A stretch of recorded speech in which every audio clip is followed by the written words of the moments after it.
वैसे आप सभी उम्मीद है सभी लोग अच्छे होंगे। चलिए दोस्तों, आज का जो प्रैक्टिस सेट होगा वो पहला प्रैक्टिस सेट होगा जो कि आपके घटना चक्र बुक से ये प्रैक्टिस सेट आज से स्टार्ट हो रहा है। तो आपने अगर अभी तक 10 प्रैक्टिस सेट जो है दूसरी बुक का जो हमने करा दिया है, अगर आपने अभी नहीं देखा है तो जाकर वो आप देख सकते हैं। वेरी मोस्ट इंपॉर्टेंट बुक से वो प्रैक्टिस सेट कराया गया है। तो चलिए दोस्तों, आज के इस प्रश्न का जवाब कीजिए।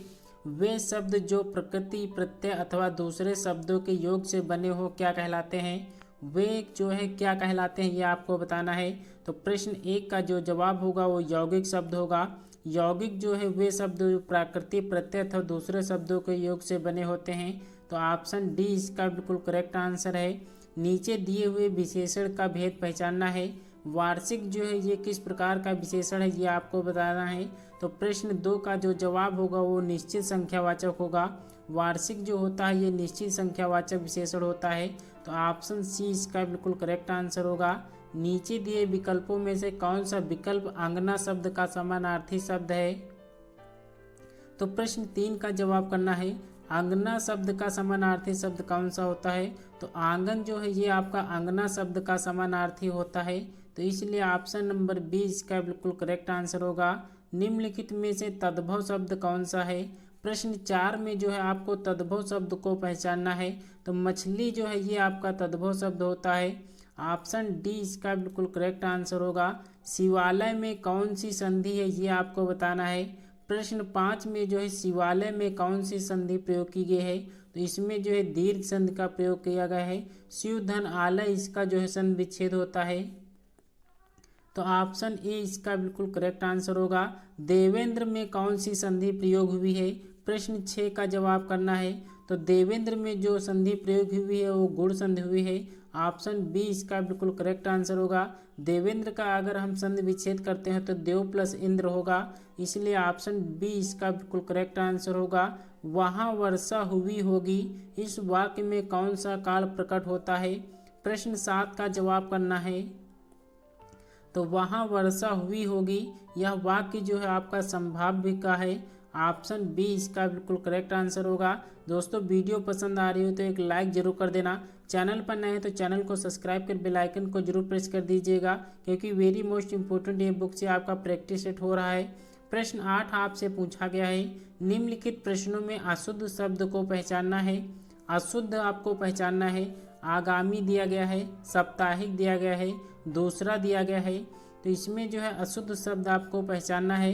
तो आगामी जो है ये आपका शुद्ध रूप होता है, आगामी नहीं होता है। तो ऑप्शन बी इसका बिल्कुल करेक्ट आंसर होगा। साप्ताहिक, दूसरा, आगामी ये तीनों जो है शुद्ध रूप से लिखे गए हैं, लेकिन आगामी नहीं होता, इसका आगामी होता है। तो ऑप्शन बी इसमें बिल्कुल अशुद्ध दिया गया है। अंशुमाली में कौन सा समास है? प्रश्न 9 का जवाब करना है। अंशुमाली में कौन सा समास है? वेरी मोस्ट इंपोर्टेंट ये प्रश्न है, वीडियो में अंत तक जरूर बने रहेगा। तो अंशुमाली जो है आपका बहुब्रीहि समास इसमें है। ऑप्शन बी इसका बिल्कुल करेक्ट आंसर होगा। कौन सा उन्नत का पर्यायवाची नहीं है ये आपको बताना है। प्रश्न 10 का जवाब करना है।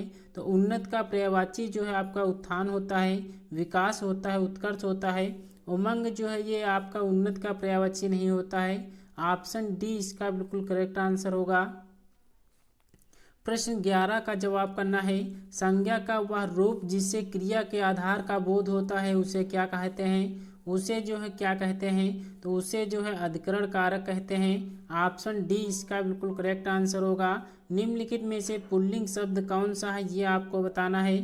प्रश्न 12 का जवाब करना है। तो पुल्लिंग शब्द कौन सा है? धैर्य जो है ये आपका पुल्लिंग शब्द होता है। घास, घूस, किताब ये जो है आपका स्त्रीलिंग शब्द होते हैं। तो ऑप्शन डी इसका बिल्कुल करेक्ट आंसर होगा। सत्य को शक्ति कहना किस प्रकार के उच्चारण दोष का उदाहरण होता है? प्रश्न 13 का जवाब करना है कि सत्य को शक्ति कहना जो है आपका स्वरभक्ति होता है। ऑप्शन बी इसका बिल्कुल करेक्ट आंसर होगा। प्रश्नों में विशेषण शब्द को पहचानना है। 14 में जवाब करना है। नीचे दिए गए ऑप्शन में से जो है विशेषण को पहचानना है। तो दूना होगा, मोहन होगा, पुस्तक होगा, सैनिक होगा। तो दूना शब्द जो होता है ये आपका विशेषण शब्द होता है। तो ऑप्शन ए जो है इसका बिल्कुल करेक्ट आंसर होगा। अगले प्रश्न पर आते हैं। सीता पानी पीती है इस वाक्य में वाच्य का कौन सा रूप प्रयुक्त होता है? तो सीता पानी पीती है। तो इसमें जो होगा आपका कर्मवाच्य होगा। ऑप्शन सी इसका बिल्कुल करेक्ट आंसर होगा। किस शब्द में तत्पुरुष समास है ये आपको बताना है। नीचे दिए गए ऑप्शन में से तत्पुरुष समास आपको बताना है। तो आजन्म जो होता है इसमें कौन सा होता है, अव्ययभाव होता है। घनश्याम जो है आपका कर्मधारय समास होता है। अनिच्छा ये आपका जो होता है ये तत्पुरुष समास का होता है। तिरंगा जो है आपका इसमें द्विगु समास होता है। तो ये पॉइंट आप सभी लोग याद रखना है। अगले प्रश्न का जवाब कीजिए। प्रश्न 17 आपको बताना है कि अखिया हर दर्शन की भूखी, कैसे रहे रूप रस राची ए बतिया सुन रूखी। उपरयुक्त पंक्तियों में कौन सा रस है ये आपको बताना है। तो इसमें जो होगा आपका वियोग श्रृंगार रस होता है। ऑप्शन बी इसका बिल्कुल करेक्ट आंसर होगा। नेक्स्ट प्रश्न आपसे पूछा गया है, नीचे दिए विकल्पों में से उचित पर्याय चुनकर जो उसे चिन्हित करना है। आसक्त का पर्याय जो है आपको उचित चुनना है। तो 18 का जवाब कौन सा होगा। तो अनुरक्त जो होगा इसका बिल्कुल आसक्त होगा। आसक्त का पर्याय जो होता है अनुरक्त होता है। तो ऑप्शन बी इसका बिल्कुल करेक्ट आंसर होगा। दिए गए विकल्पों में से कौन सा विकल्प जो है निषेध का अर्थ है ये आपको बताना है। तो प्रश्न 19 का जवाब करना है। निषेध का अर्थ जो होता है वो आधी रात का समय होता है। तो ऑप्शन डी इसका बिल्कुल करेक्ट आंसर होगा। निम्न में से क्रिया से बना विशेषण को पहचानना है। क्रिया से बना विशेषण आपको पहचानना है। वेरी मोस्ट इम्पोर्टेंट ये प्रश्न है। 1 से 2 प्रश्न आपको यहाँ से ज़रूर देखने को मिल जाते हैं। तो अच्छे से आप लोग ये जो है प्रश्न पढ़ के जाना है। तो दैविक होगा, भौतिक होगा। नीचे 2 प्रश्न और दिए गए हैं। तैराक, मौखिक जो है 2 ऑप्शन और दिए गए हैं। तैराक जो है ये क्रिया से बना विशेषण शब्द है। तो ऑप्शन सी इसका बिल्कुल करेक्ट आंसर होगा। भौम का विशेष रूप कौन सा होगा। 21 का जवाब कौन सा होगा। तो भौम का जो कौन सा जवाब होगा तो भूमि होगा। ऑप्शन सी इसका बिल्कुल करेक्ट आंसर है। 22 आपसे पूछा गया है, निम्नलिखित में से कौन सा व्यंजन जो है ता वर्ग का नहीं है ये आपको बताना है। ता वर्ग में कौन से व्यंजन नहीं आते हैं ये आपको बताना है। तो ता, था, धा, धा, ना ये तीनों जो है आपके होते हैं। माँ जो है ये आपका कौन सा व्यंजन होता है। तो माँ जो है आपका ता वर्ग में नहीं आता है। तो ये प्रश्न को आपको याद रखना है। निम्न में से कौन सा विकल्प में त्रुटि नहीं ये आपको बताना है। कौन से वाक्य में जो है त्रुटि नहीं ये आपको बताना है। तो उस कागज पर मैंने हस्ताक्षर कर दिया, यह वाक्य जो है बिल्कुल शुद्ध रूप से दिया गया है। तो ऑप्शन बी इसका बिल्कुल करेक्ट आंसर होगा। मेरा कुत्ता काला है, इस वाक्य में काला शब्द क्या है ये आपको बताना है। तो काला शब्द जो होता है ये आपका विशेषण होता है। अगले प्रश्न का जवाब करना है। प्रश्न 25 आपको बताना है कि वह काम बहुत ढंग से करते हैं, वाक्य का काल पहचानना है। इसमें जो है वह काम बहुत ढंग से करते हैं, यह वाक्य जो है किस काल में है ये आपको बताना है। तो ये आपका कौन सा होगा ये आपको बताना है। 25 का जवाब करना है। तो सामान्य वर्तमान काल इसका बिल्कुल करेक्ट आंसर होगा। ऑप्शन ए इसका बिल्कुल करेक्ट आंसर होगा। दोस्तों किसी भी प्रश्न में अगर आप डाउट समझते हैं तो प्लीज़ कमेंट बॉक्स में हमसे ज़रूर पूछ सकते हैं, वहाँ पर जो आपको संपूर्ण जानकारी दी जाएगी।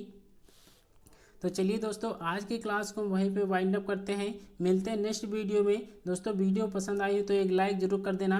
चैनल पर नए तो चैनल को सब्सक्राइब कर बेल आइकन को जरूर प्रेस कर दीजिएगा, क्योंकि यहाँ पर जो है डेली आपकी दोपहर 12 बजे आपकी हिंदी की क्लास होती है। शाम 4 बजे जो है आपकी जीके जीएस की क्लास होती है।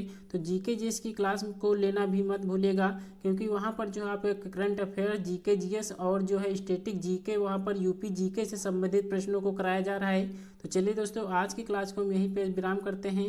मिलते हैं नेक्स्ट वीडियो में, तब तक के लिए अपना ख्याल रखिएगा। जय हिंद, जय भारत।